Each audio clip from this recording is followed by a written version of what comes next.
하나님 말씀 요한복음 17장입니다. 요한복음 17장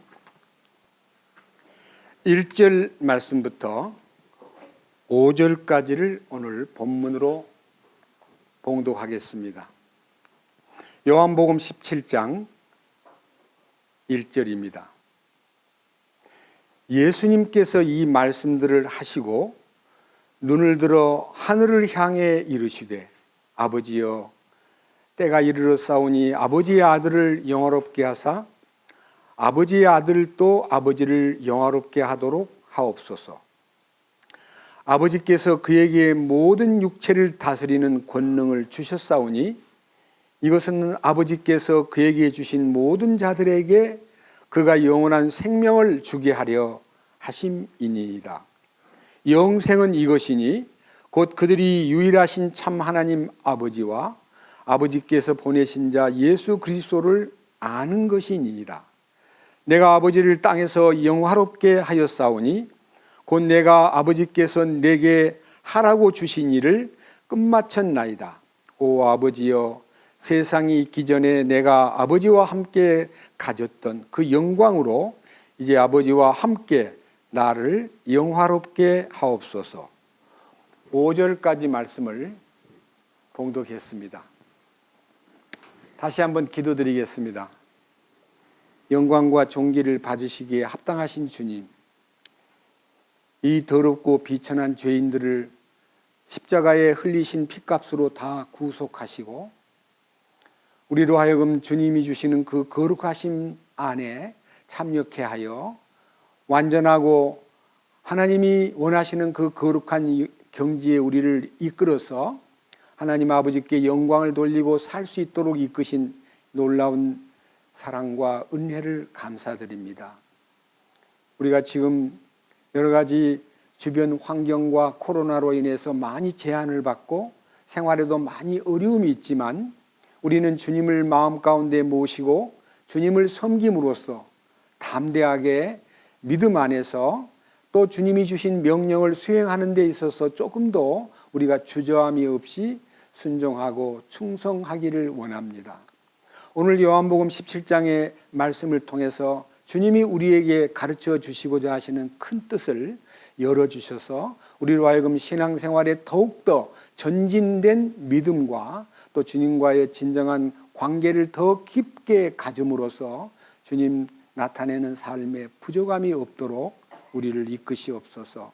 오늘도 이 거룩한 말씀을 논할 때 주님 뜻이 하늘에서 이루어진 것 같이 우리 안에 이루어지기를 원하고 하나님의 계시의 영으로 이 말씀 속에 담긴 하늘에 속한 비밀을 우리에게 열어주시옵소서.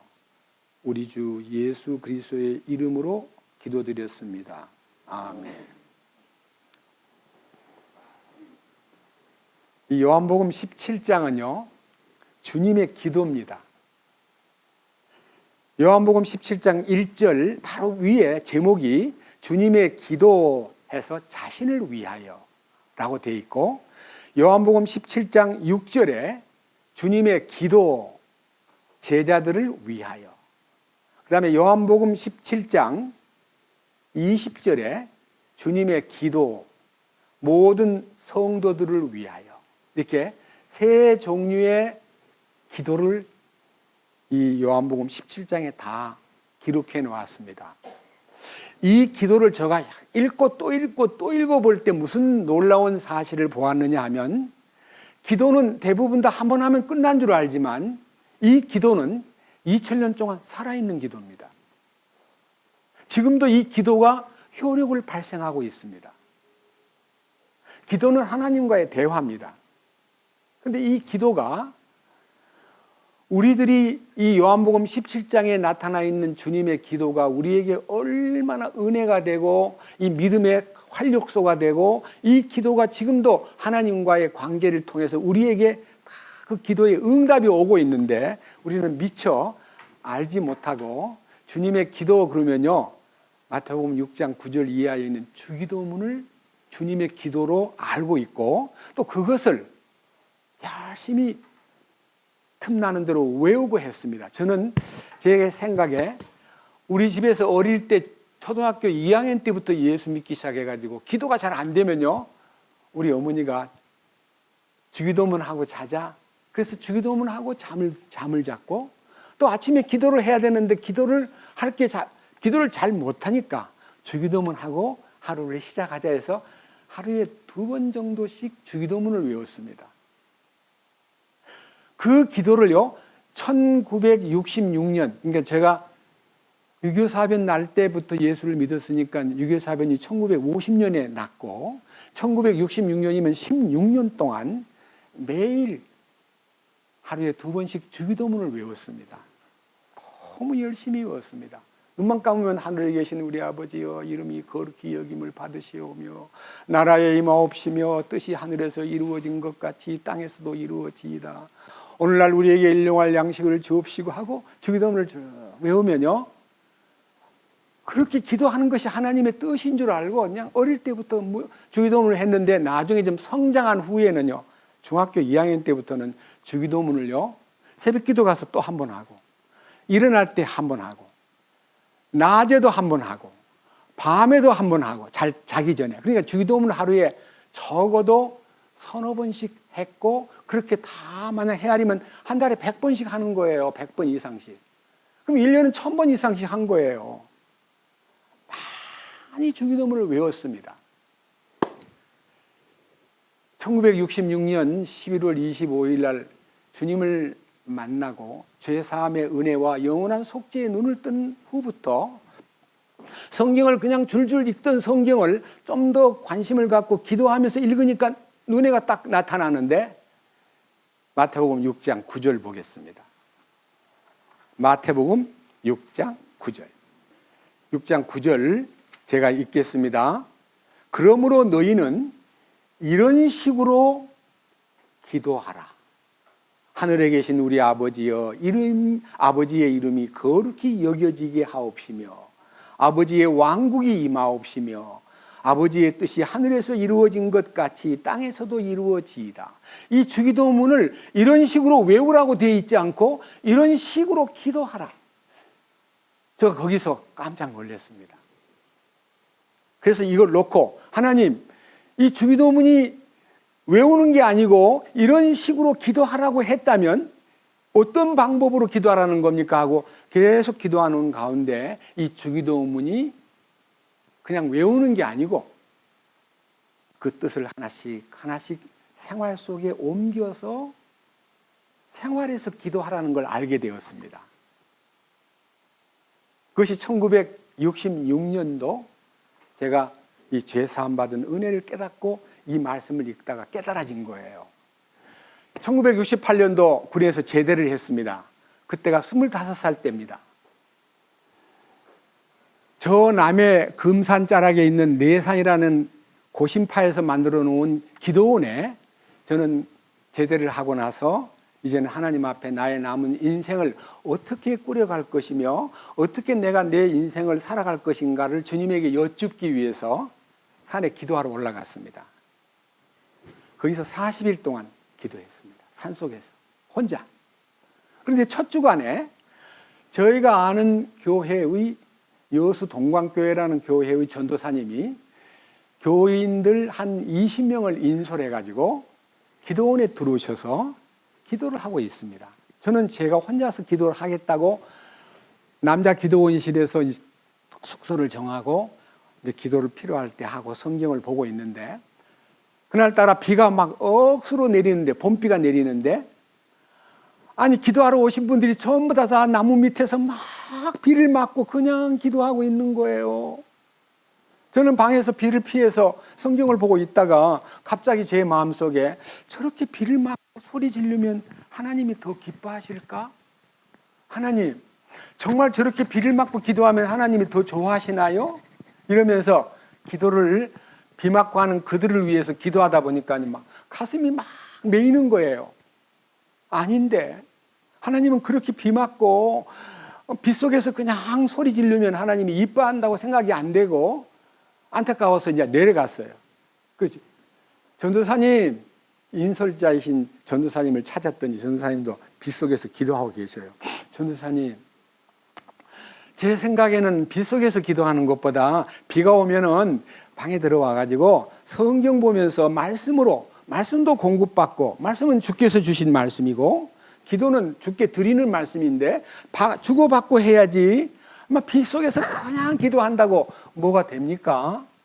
우리 성경 보는 시간 갖도록 할까요? 그랬더니 전도사님이 그 뜻이 맞다고 생각하니까 사람들을 다 불러가지고 비 속에서 기도하지 말고 이제 들어오시오 해가지고 이제 방에 들어와서 그 흠뻑 젖은 옷들을, 몸을 다 닦고 옷을 갈아입고 이제 기도를 이제 마치고 성경을 보자 그러는데 성경을 어디를 봐야 될지 모르니까 전도사님이 저보고 혹시 성경 얘기할 수 있나요?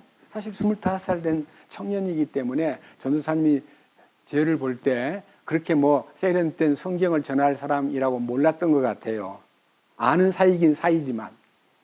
근데 그분이 선생님이 좀 얘기할래요? 그러길래 제가 하지요.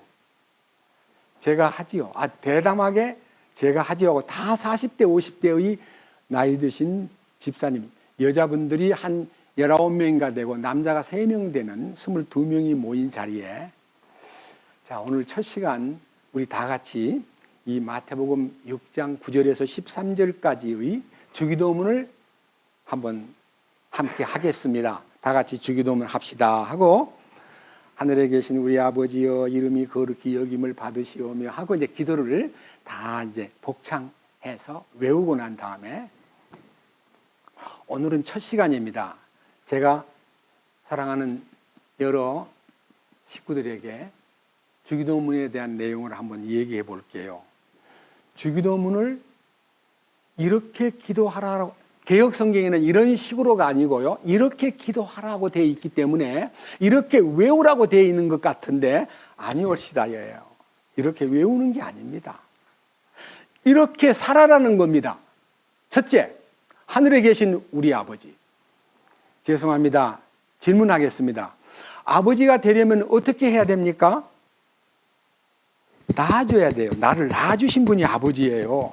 내가 마음에 든다고 아무한테나 가서 아버지 부르면 그분이 아버지가 되는 게 아니라 아버지와 나 사이의 관계는 혈통관계입니다.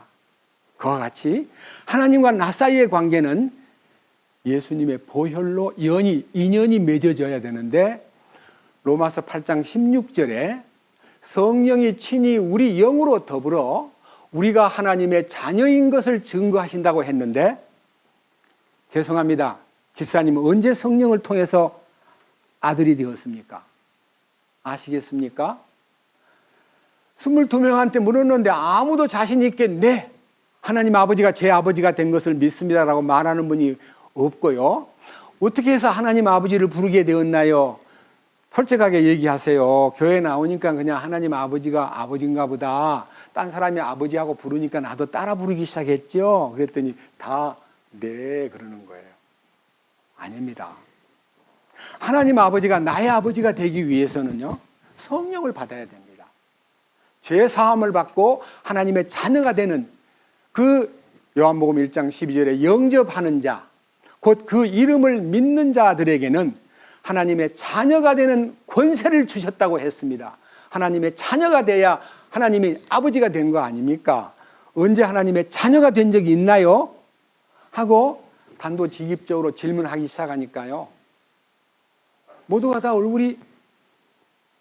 화나는 얼굴이 전부 다 어두워지기 시작하고 굉장히 충격을 받는 거예요.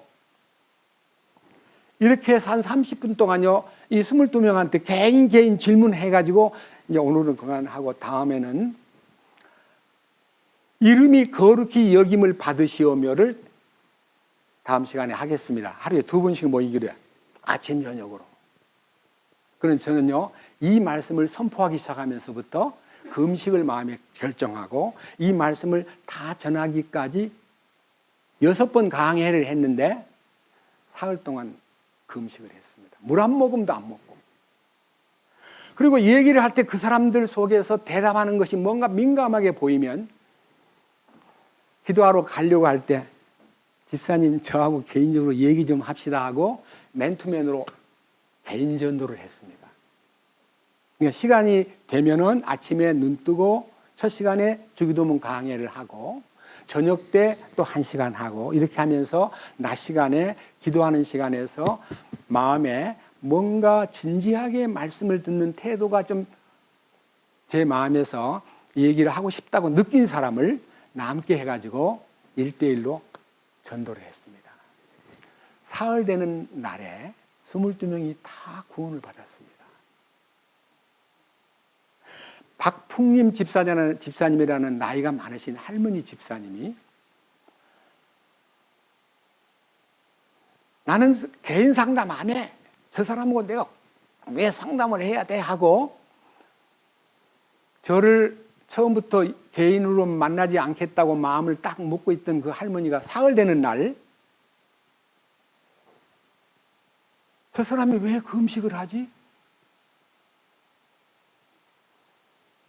저는 금식하는 이유를 말했습니다. 주여, 왜 우리들은 안 됩니까? 하고 물어볼 때, 마태복음 17장에요. 예수님이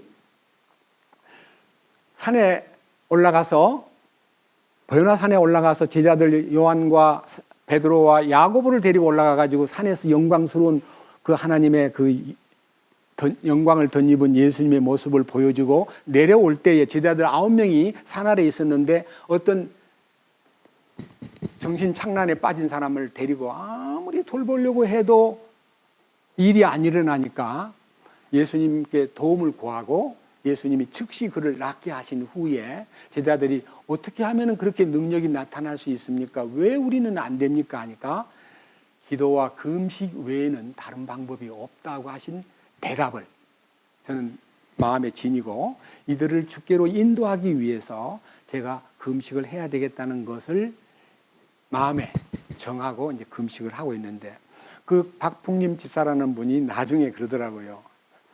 저 젊은 형제가 우리를 위해서 금식을 하는 것 같은데 내가 금식을 하는 저 형제를 무시하고 말씀을 난 안 들을 거야. 나는 개인으로는 안 만나. 라고 말하면 혹시 저 친구가 더 금식을 많이 하다가 죽을지 모르겠다. 그러면 내가 말씀을 들어야지. 그래가지고 말씀을 그분이 마지막 듣고 그 산속에서 그분 22명을요. 토요일날 산으로 하산하기 직전에 월요일날 올라왔는데 직전에 22명을 다 침례를 줬습니다. 산속에서. 그런데 가장 중요한 성경 중에 지금 두 번째 강좌 아버지의 이름이 거룩히 여김을 받으시오며 라고 하는 이 말씀을 놓고 하나님은 거룩한 분입니다. 그런데 그 하나님을 믿는 우리는 하나님을 거룩되게 하려면 주님이 이렇게 말씀하셨습니다. 나는 거룩하니라. 내가 거룩하니 너희들도 거룩하라. 그 얼마나 거룩해야 되냐 하면은요. 베드로전서 1장 보십시다. 베드로전서 1장. 얼마나 거룩하게 이 주님이 거룩한 기준을 요구하셨는데 그 기준이 이렇게 철저하게 그 주님이 말씀하셨습니다. 1장 14절입니다. 너희는 순종하는 자녀로서 전에 알지 못하던 때의 이전 정욕들에 따라 너희 자신을 꾸미지 말고 오직 너희를 부르신 분께서 거룩하신 것 같이 너희도 온갖 종류의 행실에서 거룩할지니라. 기록된 바 내가 거룩하니 너희도 거룩하라 하셨느니라. 여기에 예수 믿기 전에 정욕에 끌려가지고 살면서 그 정욕을 억제하면서 자신을 꾸몄다는 말은요, 위선했다는 겁니다. 속에서 막 이게 더러운 것이 올라오는데도 입에 침 바르고 미소를 짓고 안녕하세요, 사랑합니다. 이렇게 해서 사랑이 넘치는 사람처럼 자기를 꾸몄어요. 사랑이 없는데도. 외식한 거예요. 그래, 그렇게 하지 마라. 그렇게 하지 말고 너희를 부르신 분이 거룩하기 때문에 너희는 온갖 종류의 행실에서 거룩할지니라. 내가 거룩하니 너희도 거룩해야 돼. 죄송합니다. 거룩이 무엇인지 알죠? 거룩은 죄 없이 사는 거예요. 거룩한 것은 죄를 이기는 거예요. 그 거룩한 것은 더 나아가서 주님을 나타내는 거예요. 주님은 거룩한 분이에요. 하고 이제 거룩을 얘기하다 보니까 자신이 거룩하지 못하다는 점에 발견하고서 이제 제가 이제 좀 이렇게 강력하게 쇼킹한 메시지를 보냈습니다. 하나님 아버지를 아버지라고 부를 수 없는 사람들이 지금 맨 아버지를 부르고 있는데 뭐와 같은 거 아니요? 청와대 앞에 가가지고 막 대통령궁을 향해서 아버지 아버지라고 부르는데 경찰이 와서 당신 아버지가 뉘시오 했더니 대통령이 우리 아버지입니다. 당신은 성씨가 뭐요? 저는 서씨입니다. 대통령은 박씨예요. 그렇게 하면 당신은 청량리 정신과 병원으로 가야 돼요. 하나님 아버지를 아무나 내가 마음에 든다고 아버지라고 부르는 것은 정신병자와 같은 거예요. 그러니까 아무나 하나님 아버지를 불러서는 안 돼요. 그와의 관계가 피로서 맺어지고 성령이 오셔가지고 친히 우리 영으로 더불어 우리가 하나님의 자녀인 것을 증거하시는 이 로마서 8장 16절이 내 마음에서 이루어져야 됩니다. 그러니까 아버지 부르면 안 됩니다. 그랬더니 기도하러 가가지고 하나님 아버지 하고 불렀던 엄마들이요, 그분들이 하나님 아버지가 부르려니까 막 마음이 막 굉장히 쪼이고, 그럼 어떡하지? 나는 하나님 아버지를 부를 수가 없는 사람인 것 같은데, 이렇게 해서 고민을 하게 되니까요 전도가 되는 거예요. 그 애가 1968년도에서 일어났던 일입니다. 오래된 일이에요. 그래서 그분들이 하나님 아버지를 부를 수 있도록 안내해가지고 그들이 제사함 받는 기적과 성령이 그들에게 임하는 과정과 영접하는 것이 단순하게 영접식 기도를 통해서 영접하는 게 아니라 말씀을 통해서 주님을 만나는 고넬료 집안의 변화처럼 놀라운 축복이 그 산속에서 일어났습니다. 저는 이 주기도문 강해를 통해서 사람들을 전도했던 그 전도가 너무 놀라웠었습니다.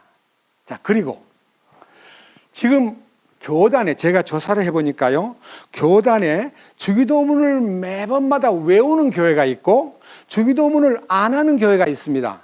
제가 위키백과에 들어가가지고 주기도문을 쳐서 쭉 역사를 보니까요, 주기도문을 외우는 교회가 캐톨릭, 장로교, 감리교, 성결교, 구세군, 승복음교회 주기도문을 매번마다 외웁니다. 근데 주기도문을 외우지 않고 그것을 묵상하면서 생활 속에서 이 기도가 살아있어야 된다고 느끼는 교회가 몇 군데가 있는데, 침례교, 그리스도의 교회, 그리고 브레드린 처치, 그리고 구원파들, 이런 분들은 지금 주기도문을 안 외웁니다. 우리도 주기도문을 안 외웁니다. 왜 그러면 주기도문 안 외우면요, 주기도문 안 외운다고 이 일반 기성교회에서는 주기도문도 안 외워? 이단이야? 하고 이단이라고 말하는 상당한 이 한계가 있습니다. 주기도문하고 사도신경 있습니다. 사도신경. 여러분 사도신경은 모르는 분도 계실 것 같은데요, 제가 사도신경을 안내해 드리겠습니다.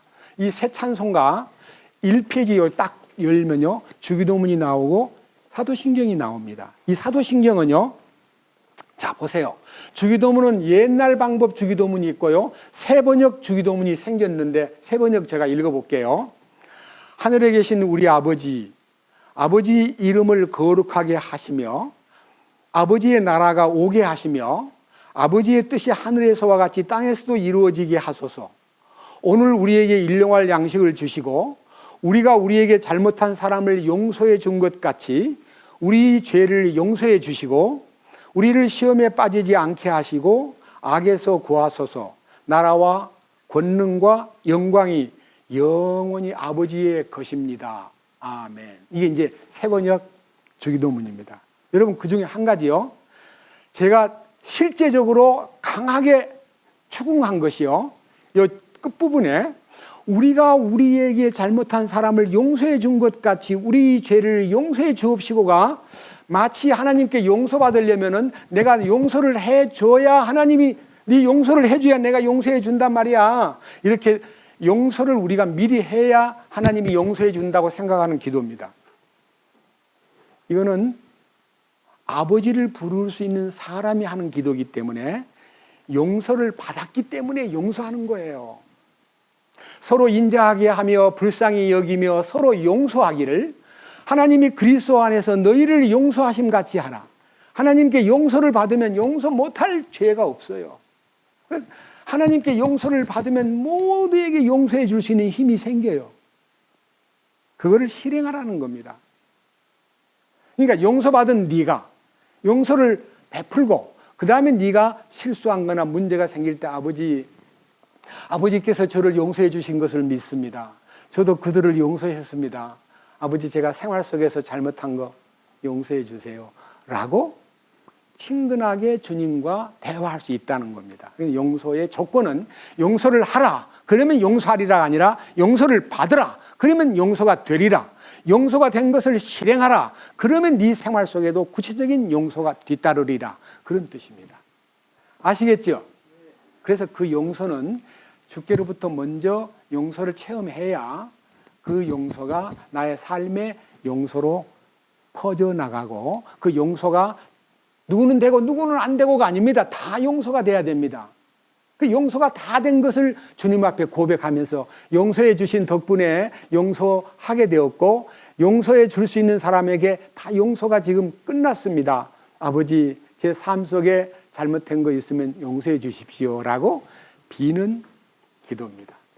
자, 그 다음 사도행전도 이제 어디든지 가보면 어떤 목사님은 설교하기 전에 먼저 다 같이 사도신경 외웁시다. 사도신경을 고백합니다.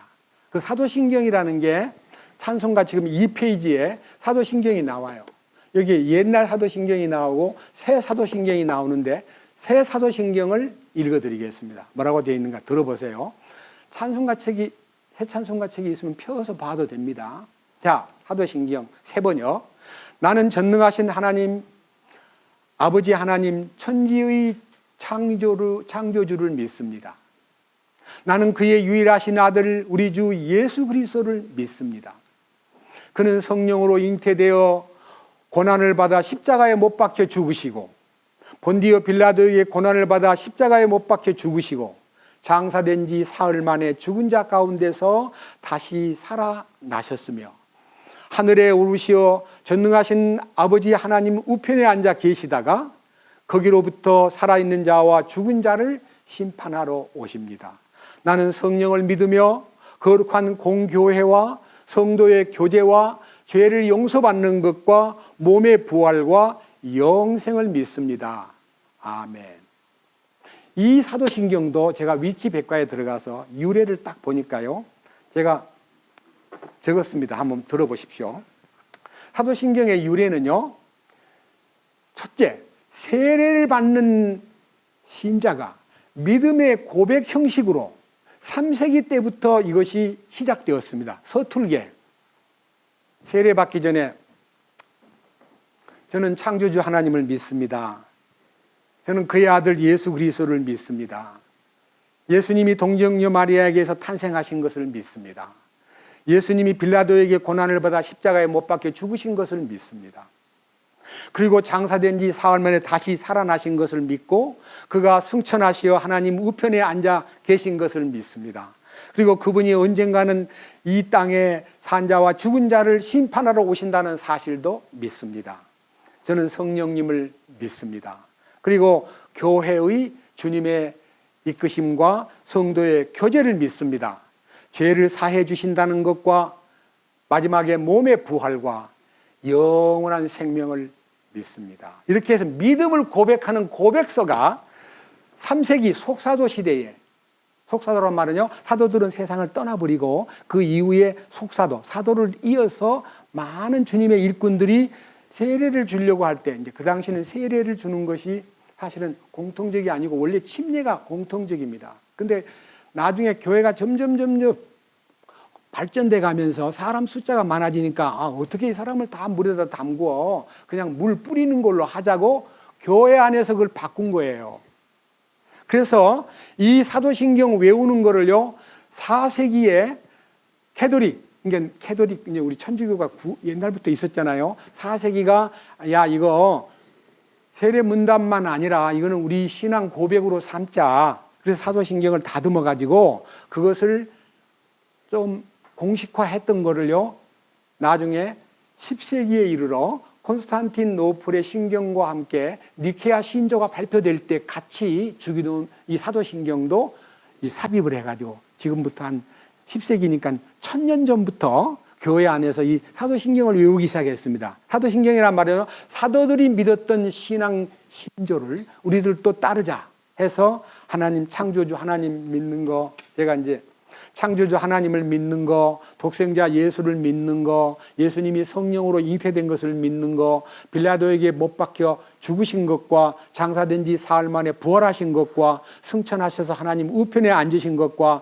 산자와 죽은 자를 심판하러 오신다는 것과 성령이 계시다는 것과 거룩한 공교회와 교회의 성도의 교통을 믿는 것과 죄 사해 주시는 예수님과 마지막 때에 주님이 성도들을 부활시키는 것과 영원히 사는 것을 믿사옵나이다 하는 13조항의 항목을 믿음의 고백으로 만든 것이 하나도 틀린 거 없어요. 근데 이거를요, 체험도 없이 속에 이루어진 것도 없이 주님을 만나지도 못한 채 나는 창조주 하나님 믿습니다. 나는 독생자 예수 믿습니다. 성령으로 잉태된 거 마리아에게서 난 것도 믿습니다. 십자가에 못 박으신 거 믿습니다. 주님 부활하신 거 믿습니다. 승천하신 거 믿습니다.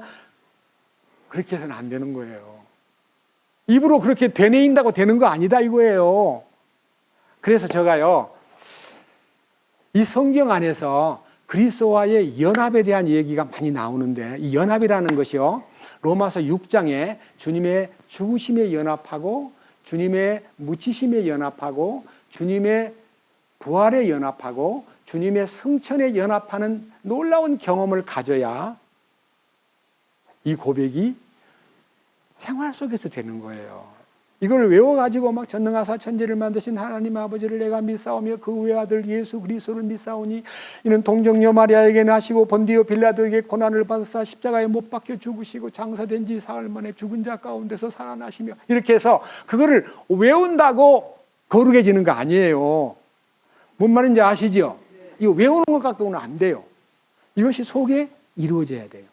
그래서 오늘 본문에요, 자, 요한복음 17장 본문을 가서 이 부분에 대해서 주님의 기도 속에서 이 축복이 어떻게 우리에게 이루어졌는가를 살펴보겠습니다. 요한복음 17장 1절, 주님의 기도, 자신을 위하여 예수님께서 이 말씀들을 하시고 눈을 들어 하늘을 향해 이르시되 아버지여 때가 이르러 싸우니 아버지의 아들을 영화롭게 하사 아버지의 아들 또 아버지를 영화롭게 하도록 하옵소서. 아버지께서 그에게 모든 육체를 다스리는 권능을 주셨사오니 이것은 아버지께서 그에게 주신 모든 자들에게 그가 영원한 생명을 주게 하려 하심이니이다. 영생은 이것이니 곧 그들이 유일하신 참 하나님 아버지와 아버지께서 보내신 자 예수 그리스도를 아는 것이니이다. 내가 아버지를 땅에서 영화롭게 하였사오니 곧 내가 아버지께서 내게 하라고 주신 일을 끝마쳤나이다. 아버지여, 세상이 있기 전에 내가 아버지와 함께 가졌던 그 영광으로 이제 아버지와 함께 나를 영화롭게 하옵소서. 여기에 이제 핵심이요, 4절입니다. 내가 아버지를 땅에서 영화롭게 하였사오니 곧 내가 아버지께서 내게 하라고 주신 일을 끝마쳤나이다. 이 말은요, 하나님이 그 아들 예수 그리스도를 이 땅에 보내신 목적은요, 하나님의 계획을 그가 몸으로 이루라고 이 땅에 보내셨습니다. 여기에서 자신은요, 십자가 앞에 서 있지만요, 십자가를 아직 지지도 안 했고 묻히지도 안 했고 부활도 안 했는데도요, 우리 주님은 항상 어제나 오늘이나 영원토록 동일하신 분이기 때문에 들어보십시오. 내가 아버지를 땅에서 영화롭게 하였사오니, 하겠사오니가 아니고 하였사오니 곧 내가 아버지께서 내게 하라고 주신 일을 끝마칠 것입니다 라고 하지 않고 뭐라고 그랬어요? 끝마쳤나이다 그랬습니다. 예. 내가 아버지께서 내게 하라고 주신 일을 끝마쳤나이다. 무엇을 끝마쳤다는 건가? 여기에 이 끝마쳤다는 단어 속에 모든 것이 포함되어 있습니다. 제가요, 이 끝마치다는 단어를, 이게 너무나 놀랍기 때문에 끝마쳤다는 말은 영어로는 finished예요. finished.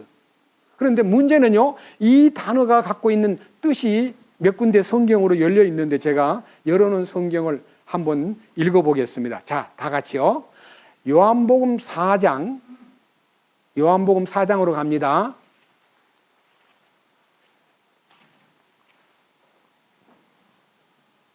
34절. 예수님께서 그들에게 이르시되 내 양식은 나를 보내신 분의 뜻을 행하고 그분의 일을 끝마치는 것입니다. 예수님이 감추인 양식이 있다 그럽니다. 양식. 내가 갖고 있는 양식이 있는데 이 양식은 내가 아버지께서 내게 하라고 주신 그 일을 끝마치는 겁니다. 예수님이 일을 다 끝내면 그것이 우리의 영적 양식이 된다는 겁니다. 끝마치는 것이 여기 나오죠. 꼭 같은 단어입니다. 이 끝마치다는 단어가요, 헬라어로는 헬레이오라고 해요. 헬레이오라는 말은요, 끝마치다, 완성하다, 달성하다, 이루다는 뜻입니다. 여기서 어디서 끝났냐? 요한복음 19장. 자, 끝난 장소와 그 현장을 여러분 앞에 소개하겠습니다. 요한복음 19장 28절입니다. 28절. 이 일 뒤에 예수님께서 이제 모든 일이 이루어진 줄 아시고, 여기 이루어지다는 말이 텔레오입니다. 이루어진 줄 아시고 이르시되 내가 목마르다 하시니 이제 거기에 식초가 가득히 담긴 그릇이 놓여 있으므로 그들이 해면을 식초에 적신 뒤에 우슬초에 달아 그분의 입에 대니라. 그러므로 예수님께서 식초를 받으신 뒤에 이르시되 다 이루었다. It is finished. 다 이루었다. 그 말은요, 텔레이오 하고 다 이루었다고 운명하셨습니다. 그 다 이루심이 우리의 양식이요, 우리의 보화요, 우리의 신앙의 근거요, 우리의 모든 것의 모든 것입니다. 이해하시겠습니까? 예수님이 다 해놨기 때문에 우리는 할 일이 없는 거예요. 우리 보고 뭐를 하라는 건 전부 다 율법주의예요. 우리는 아무것도 할 게 없어요. 할 능력도 없지만 하나님이 하라고 명하지 않았어요. 율법에 명하신 하라고 명한 모든 명령은 할 수 없음을 발견하라고 주신 계명일 뿐이지 우리 보고 무엇을 요구하는 거 하나도 없습니다. 우리는 하나님께 할 게 아무것도 없다는 걸 알아야 십자가의 신비에 연합이 되는 거예요. 아시겠죠? 그것이 하나님 아버지의 뜻입니다. 저는요, 이 성경을 보면서 이렇게 놀랍게 다 이루어 놓으셨기 때문에 요한복음 17장의 새 기도, 예수님이 자신이 하나님께 드린 기도, 그 다음에 제자들을 위한 기도, 그 다음에 마지막 성도들을 위한 기도가요, 그때 당시 주님이 울부짖고 끝난 기도가 아니라요, 2000년이 다 된 오늘도 그 기도의 효력이 우리에게 전해지고 있고 우리에게 실제가 되고 있고 우리에게 하나님이 주신 그 은혜의 응답이 효능을 발휘하고 있다는 것을 알면 우리는 요한복음 17장을 통해서 우리의 기도가 완성돼야 되는 거예요. 자, 이제 이 부분 끝마쳤다는 기도를요, 요한복음 17장 23절에서 뒷받침해 줍니다. 우리에게. 자, 요한복음 17장 23절로 갑니다. 찾으셨지요? 내가 그들 안에 있고 아버지께서 내 안에 계시나니 이것은 그들이 하나 안에서 완전해지게 하려 함이며, 여기에 완전해지게 하려 한다는 말이 텔레이오입니다. 끝마치다는 말하고 같은 말입니다. 무슨 말이냐?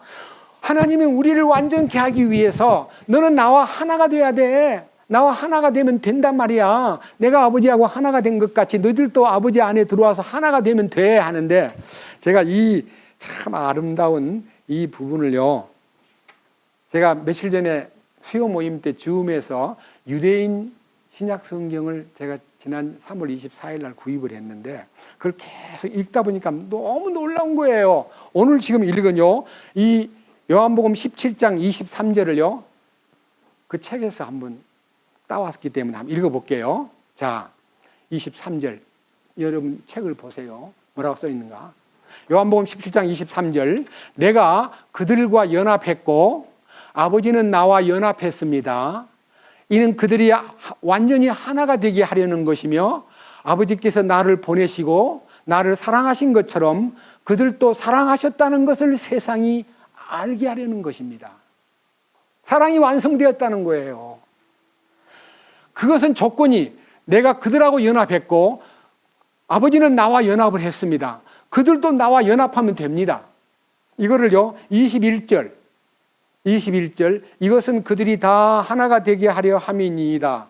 아버지여, 아버지께서 내 안에 내가 아버지 안에 있는 것 같이 그들도 우리 안에서 하나가 되게 하사 아버지께서 나를 보내신 것을 세상이 믿게 하옵소서 하는 여기에 21절 하나가 되게 하고 내 안에 들어와서 아버지 안에서 우리 안에서 하나가 되게 하사라고 하는 이 단어를요 유대인 성경에서 이렇게 표현했습니다. 들어보세요. 그들이 모두 하나가 되게 해 주십시오. 아버지께서 나와 연합하시고 내가 아버지와 연합한 것처럼 그들도 우리와 연합하게 하여 아버지께서 나를 보내셨다는 것을 세상이 믿도록 해 주시기를 기도합니다. 이렇게 기록되어 있습니다. 제가 오늘 새벽에 유대인 성경을 대조해 가면서 이걸 땄습니다. 다시 들어보세요. 여기 21절 여러분 쳐다보고 계시면서 하나가 되게 하려 함이니이다. 아버지여, 아버지께서 내 안에 내가 아버지 안에 있는 것 같이 그들도 우리 안에서 하나가 되게 하사는 요 단어가요 연합이라는 단어로 히브리 성경에는 이렇게 기록되어 있나 봐요. 그들이 모두 하나가 되게 해 주십시오. 아버지께서 나와 연합하시고 내가 아버지와 연합한 것처럼 그들도 우리와 연합하게 하여 아버지께서 나를 보내셨다는 것을 세상이 믿도록 해 주시기를 기도합니다. 이렇게 번역이 되어 있어요. 그래서 아침에 왔더니 어떤 형제님이 유대인 성경 살 수 있어요 하길래 제가 브레드 TV에서 지금 팔고 있는데요 35,000원 해요. 근데 잘 교섭해가지고 여러분들이 성경을 보는데도요 다른 사전 무슨 주석이라든지 그런 거 보면 헷갈리는 게 많고요 성경을 대조해서 보는 게 참 좋다고 봐요. 그래서 그 성경책 신약만이라도 여러분이 하나씩 사가지고 성경 보면서 기도하면서 봐야 여러분 설교하는 사람은 여러분이 책 안 보기를 원해요. 그래야 내가 써먹는 게 많으니까. 뭔 말인지 알아요? 근데 여러분한테 다 오픈시킵니다. 보세요. 자유롭게. 그래서 야 이거 번역이 영 생각했던 것보다 더 깊어. 아버지께서 나와 연합하시고 내가 아버지와 연합된 것처럼 그들도 우리와 연합하게 하옵소서. 연합이라는 단어가 그렇게 친근하게 느껴진다는 것을요 여러분에게 강조하기 위해서. 그 다음 너무너무 감사한 겁니다. 자 이제 4절 17장 4절 내가 아버지를 땅에서 영화롭게 하여 싸우니 곧 내가 아버지께서 내게 하라고 주신 일을 끝마쳤나이다. 하라고 주신 일을 끝마쳤나이다는 이 기도가 주님이 일회성 옛날 그분이 땅에 계실 때 했던 그 기도가 그때 끝난 게 아니라 지금도 그 끝난 기도가 아닌 것 같은 요한복음 11장의 주님의 기도가 우리 삶의 믿음의 기초가 되고 우리가 그 놀라우신 경륜에 의해서 그 효력이 지금도 발생하고 있다는 걸 믿고 있잖아요. 그 기적 아니에요? 2000년 전에 하신 일이 현재에 유효하게 우리 삶에 적용되고 있다는 것은 기적 아니냐고요. 기적 맞죠? 얼마나 놀라워요. 그리고 지금 여기 읽었던 21절이나 23절은요 20절 제목이 뭐예요? 주님의 기도. 그리고 뭐라 되어 있어요? 모든 성도들을 위하여. 이 말은요 내가 이 사람들만을 위하여 기도하지 아니하고 그들의 말로 인하여 나를 믿을 자들을 위하여 기도하오니. 그러니까요 그 당시 살아있는 제자들만을 위해서 기도하는 것이 아니라 그들이 증거한 예수님을 오고 오는 세대에서 다 주님을 영접한 그 모든 사람들에게도 이 기도를 그들을 위해서 하나이다. 그러니까요 우리를 위한 기도잖아요. 맞잖아요. 그러니까 우리 주님의 기도가 지금도 효력을 발생하고 있어요, 없어요? 놀라운 일이에요.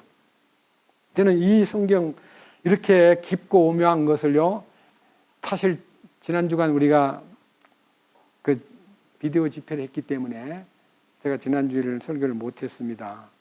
그리고 64번 요한복음 강의를 다시 한번 듣게 되었는데요. 제가 지금 이 성경을 2주간 동안 계속 기도 속에서 이걸 읽고 또 읽는 중에요. 너무너무 마음에 주님의 기도는 위대하구나. 우리가 그 기도에 힘입어서 우리의 삶이 이렇게 주님의 부여 속에서 누림이 있고 평화가 있고 또 은혜가 넘치는구나 하는 것에 대해서 새삼스럽게 감격하고 감사를 드렸습니다. 그래서 오늘 여기 제일 중요한 포인트가요, 옛날 3세기 때 침례를 받기 직전에 신앙 고백을, 창조주 하나님 믿습니까? 예수 그리스도를 믿습니까?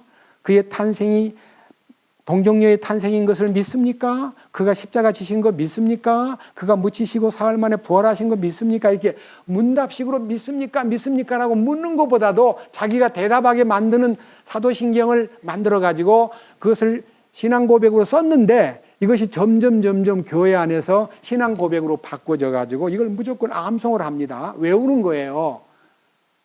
저는 갈라디아 2장 20절을 20년 동안 외우고 살았습니다. 근데 그게 내 것이 아니었습니다. 암송한다고 그것이 내 것이 되는 거 아닙니다. 문제는 이루어져야 됩니다. 속에서 이루어져야, 주님의 뜻이 하늘에서 이루어진 것 같이 이 땅에서 나를 통해서 이루어져야 그 속에서 생명이 뿌리를 내리고 거기서 열매를 맺게 되고 그 결과로 인해서 주님에게 영광이 되는 이 축복을 우리는 누릴 수가 있는 것입니다.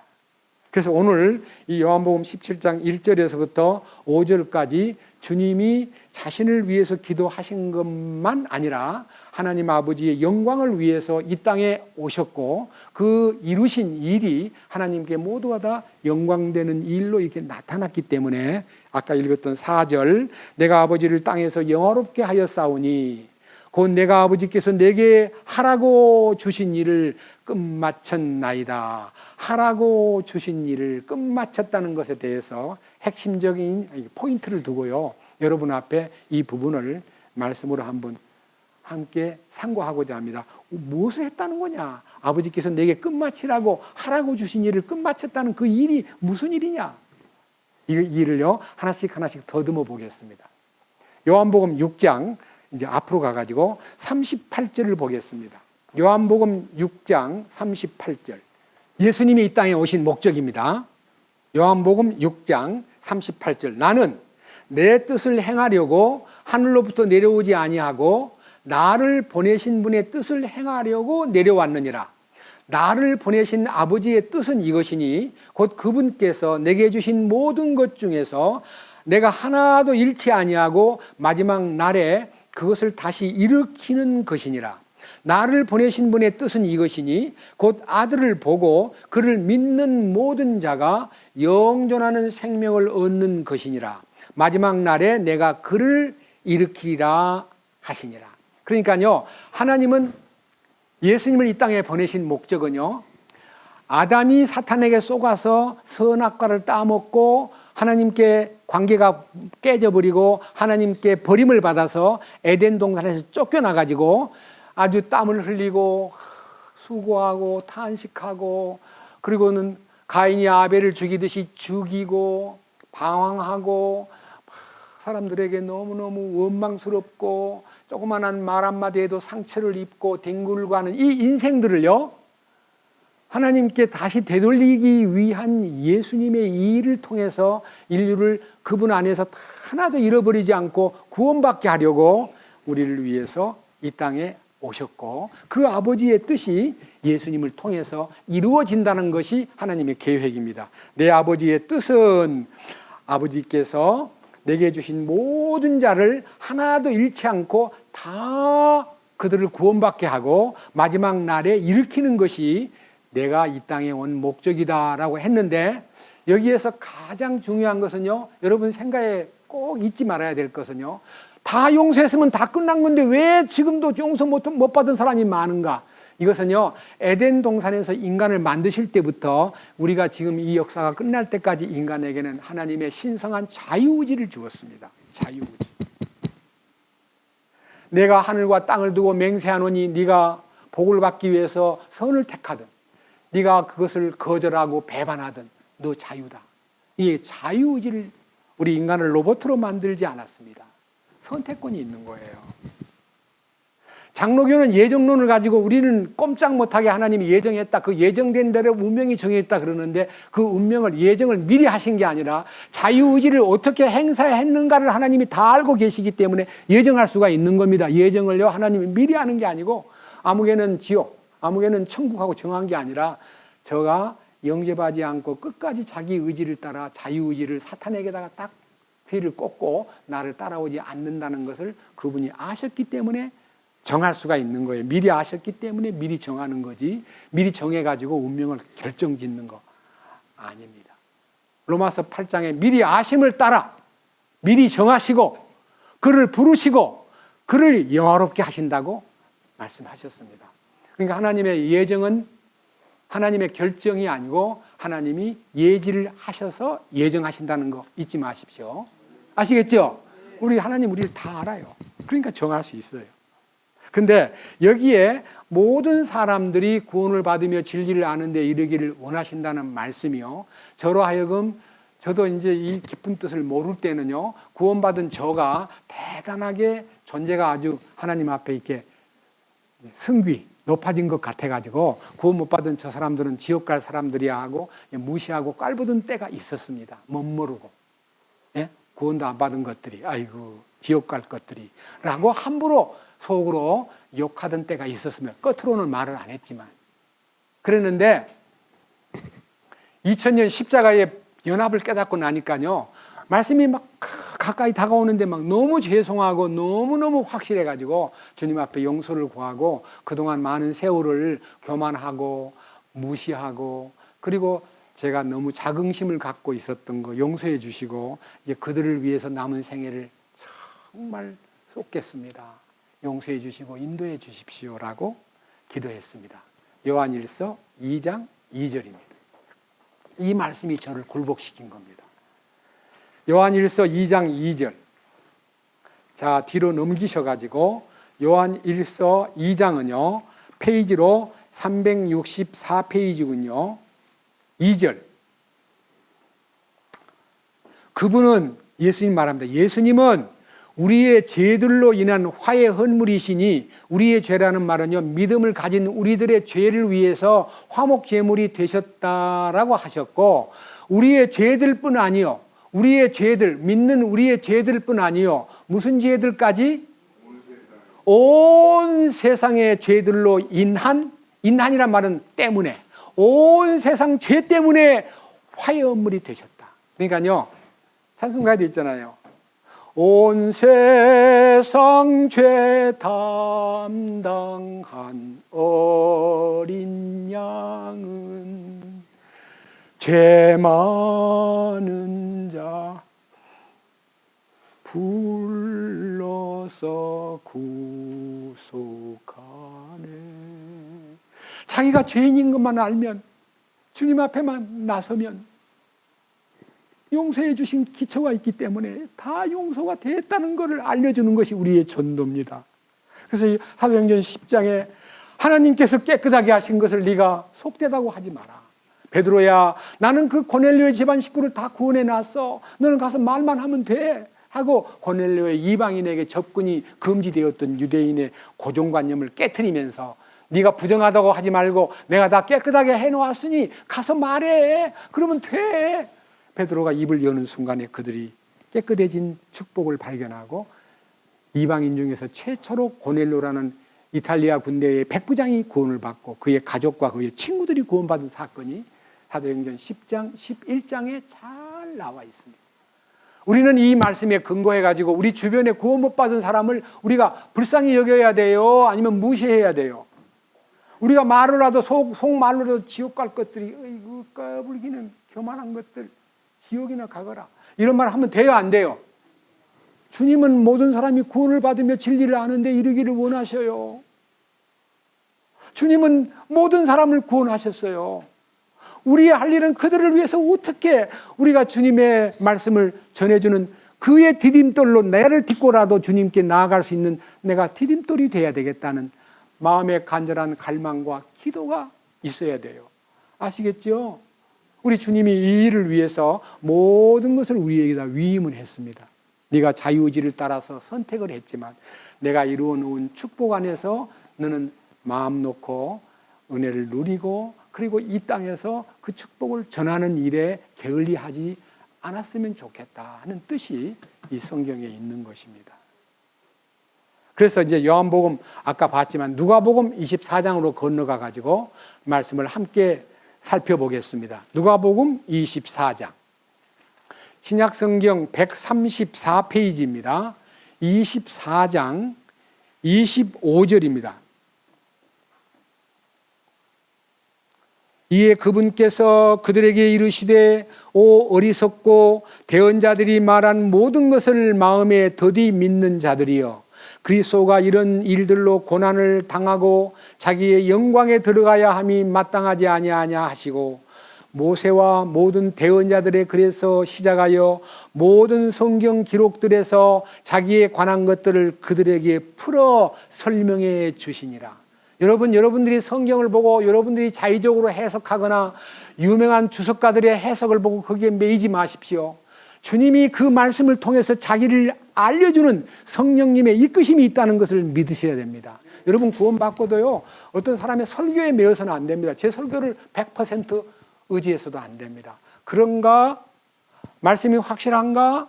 하여 날마다 성경을 상고함으로 그 중에서 믿음이 생기고 말씀이 열리고 주님이 설명해서 풀어주실 때까지를 기다리는 사람이 돼야 돼요. 성령의 감동으로 기록된 성경이기 때문에 성령의 감동을 통해서 읽어야 되고 성령의 감동으로 풀어줘야 돼요.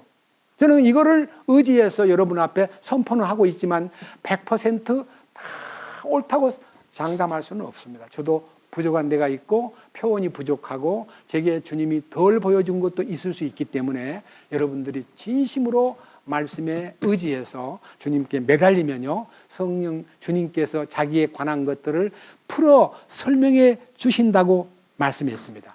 그 순간 30절, 그분께서 그들과 함께 음식 앞에 앉으셨을 때에 빵을 집으사 축복하시고 떼어 그들에게 주시매 그들의 눈이 열려 그들이 그분을 알아보았으나 그분께서 그들 시야에서 사라지셨더라. 그들이 서로 이르되 그분께서 우리에게 말씀하시고 우리에게 성경 기록들을 열어주실 때에 우리 속에서 마음이 뜨겁지 아니하더냐. 성경 기록들을 열어주신다는 말은요, 주님이 친히 성령으로 말씀을 열어주셨는데 그때는 성경책이 없던 때 아닙니까? 그러니까 주님의 말씀이 살아있는 성경이고 그들이 그 말씀을 듣다가 마음이 뜨겁게 열리는 것을 체험했기 때문에 그들은 이렇게 말합니다. 성경을 풀어주실 때 우리 속에서 마음이 뜨겁지 않더냐.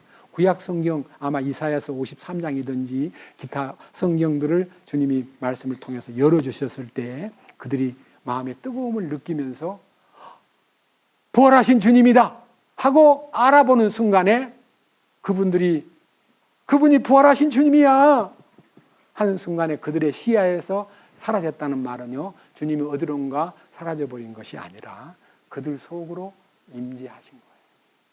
그들이 너무 좋아가지고 그냥 그날 밤을 못 견디고 다시 그 밤중에 예루살렘으로 올라가서 제자들한테 우리가 예수님을 만났어요 하고 강하게 증거하는 그 놀라운 증인이 되었다는 것을 여러분들도 이 성경을 통해서 발견하셔야만 됩니다. 자, 여기 밑에 좀 보세요. 24장 44절 봅니다.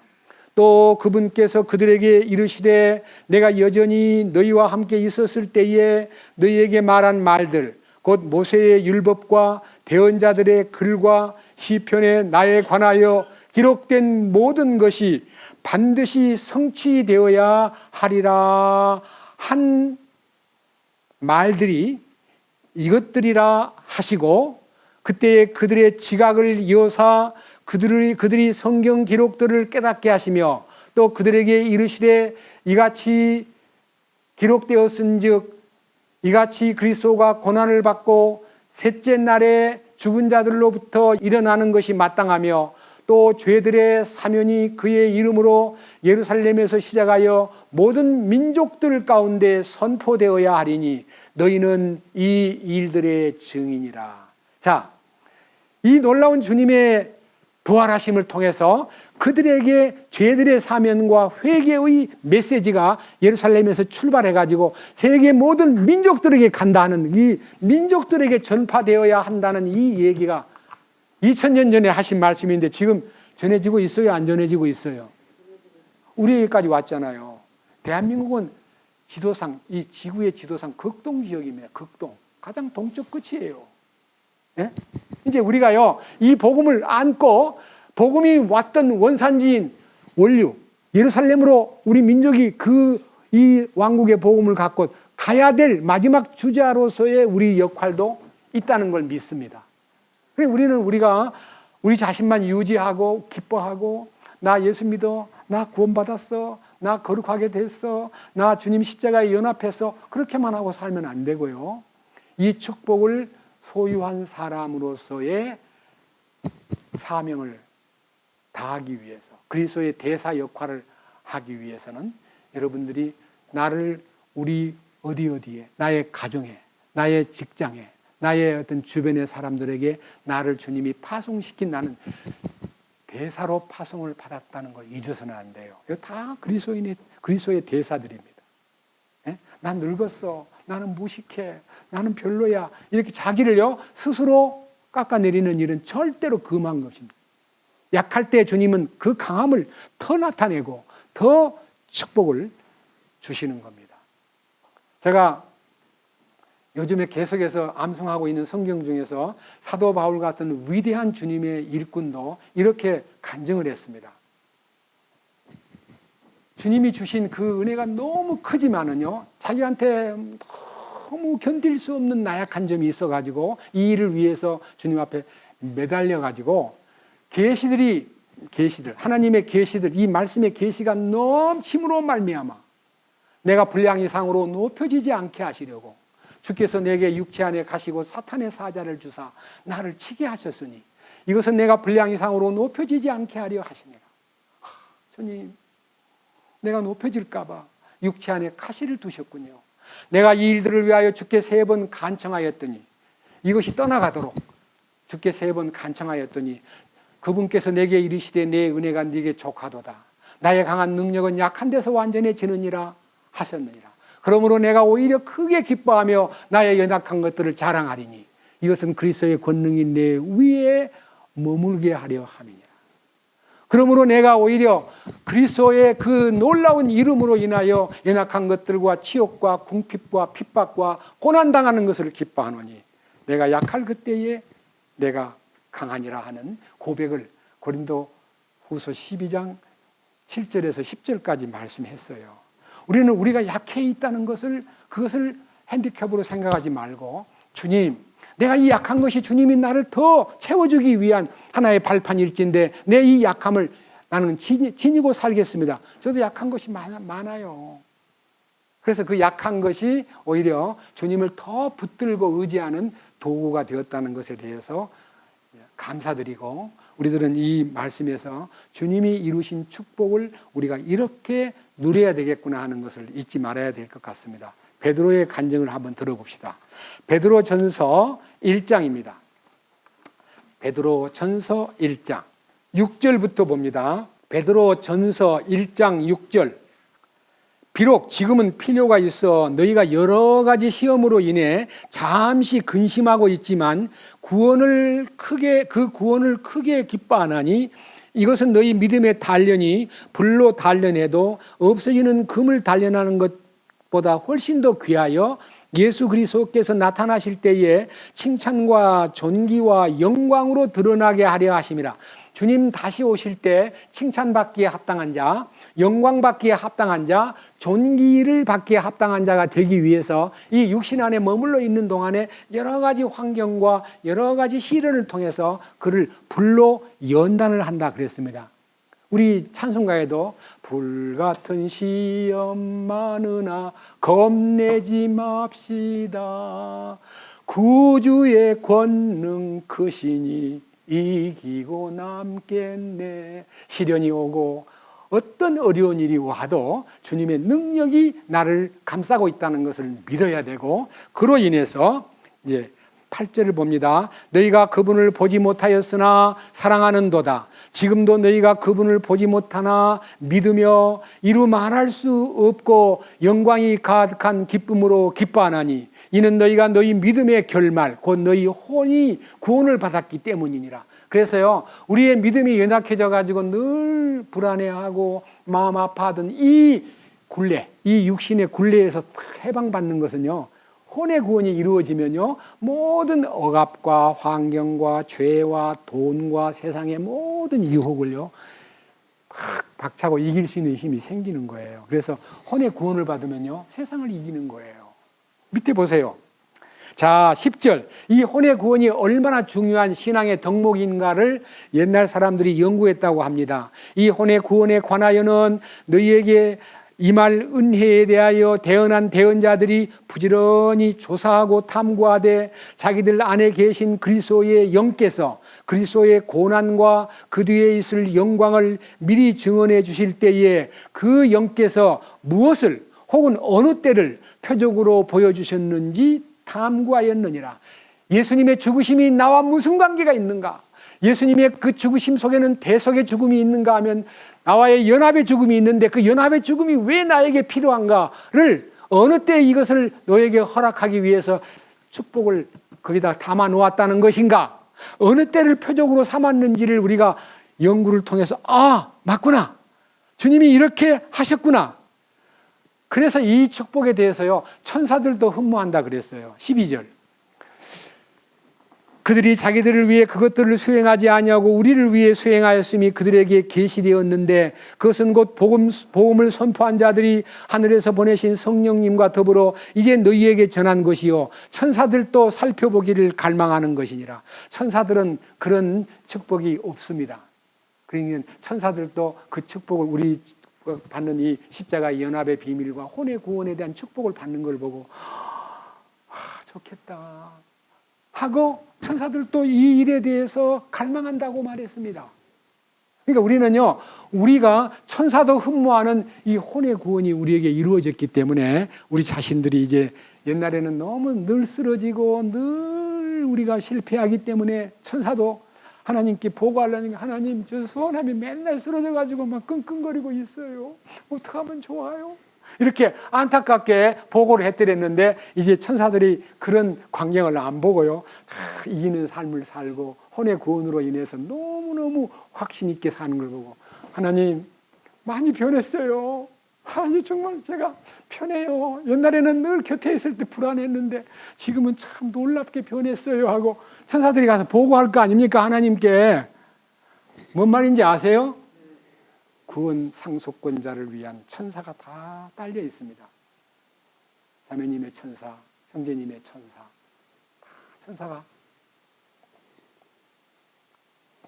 섬기라고 보냄받은 천사가 호위하고 있다는 거. 베드로가 감옥에 gat혔는데 모든 성도들이 위해서 막 기도하다가 정작 하나님께서 베드로를 석방시켜서 로데라는 사람 그 집에 기도하고 있는 집에 가가지고 대문을 두드리니까 로데라는 계집아이가 나가가지고 베드로 오셨구나 하고 문도 안 열어주고 그냥 오셨다는 것만 알고 베드로가 오셨다 그러니까 뭐라 그래요? 그의 천사인가 봐. 지금 그분 감옥에 있어. 이렇게 믿지. 막상 기도하던 것이 이루어져도요, 못 믿던 초대교회의 모습들도 자꾸 문을 두들기니까 다들 나와가지고 베드로를 보는 순간에 석방되어서 주님이 이렇게 구출시켰구나를 알게 되었다는 거예요. 그의 천사가 왔다고 생각한 사람들도 있었습니다. 우리는 우리 주님께서 우리를 너무 사랑하시기 때문에 이 주님의 기도를 통해서 우리에게 효능을 발휘하는 것이 무엇이냐. 오늘 제가 제목을요, 지금도 효력이 살아있는 주님의 기도가 제목입니다. 주님의 기도는 효력을 발생하고 있습니다. 우리를 주님 안에서 충만하게 이끄시는 건데 이제 다음 주간에는 제자들을 위한 기도, 그 다음 주간에는 우리 모든 성도들을 위한 기도를 놓고 함께 상고하면서 주님의 기도의 위력과 우리들도 기도를 할 때 달달달 주기도문 외우는 식으로 사도신경 외우는 식으로 기도하지 말고 그 한 조목 한 조목이 나의 삶 속에 실제가 되고 적용이 되고 그것이 하나님의 뜻이 하늘에서 이루어진 것처럼 이 땅에서 내 속에서 이루어진 축복을 주님에게 보고드리고 주님 감사합니다. 이 미천한 자 속에 주님의 뜻이 나타나고 나를 주님의 뜻을 나타내는 통로로 삼아주신 거 너무나 고맙습니다. 주님의 기도가 2000년 동안 살아있듯이 나의 기도가 주님 앞에 상달되고 주님과의 관계에서 축복이 넘치는 이 기도가 되게 해 주시옵소서라고 말할 수 있는 우리 모두가 되기를 주님의 이름으로 축원합니다. 기도하겠습니다. 주님 감사합니다. 오늘 주신 이 말씀을 통해서 주님이 모든 일을 끝마치고 완성했기 때문에 그 이루심 속에 우리는 의지하고 그 말씀에 우리가 근거하여 우리 주님이 우리에게 누리라고 하신 축복을 마음껏 누리고 십자가의 죽음 속에서 죄를 깨끗게 한 사실과 나를 거룩해 한 사실과 십자가의 연합을 통해서 나의 모든 옛사람이 죽고 주님의 성령께서 내 안에 사셔서 나를 운행하시는 이 신비를 깨닫게 된 거 너무너무 감사합니다. 주님, 오늘 또 이 거룩한 말씀에 우리가 준해서 우리의 기도가 주기도문을 외우거나 사도신경을 외우는 것으로 끝나지 않고 주님 기뻐하는 그 말씀에 준하여 자신을 계속해서 관찰하고 주님의 뜻을 밝히고 주님이 우리에게 요구하시는 바 참된 의미를 우리가 상세하게 되새김질하면서 살아갈 수 있도록 도와주시옵소서. 하늘에 계신 우리 아버지를 더욱더 높이고 주님 오시기를 고대하고 매일매일 양식을 구하고 시험에 들지 않도록 주님에게 의지하고 다만 악에서 건져달라고 부탁하고 아버지께 나라와 권세와 영광이 영원히 아버지의 것임을 믿는 이 믿음 안에서 우리의 삶이 더욱더 견고하고 흔들림이 없는 믿음의 사람들 다 되도록 이끄시옵소서. 우리 주 예수 그리스도의 이름으로 기도드렸습니다. 아멘.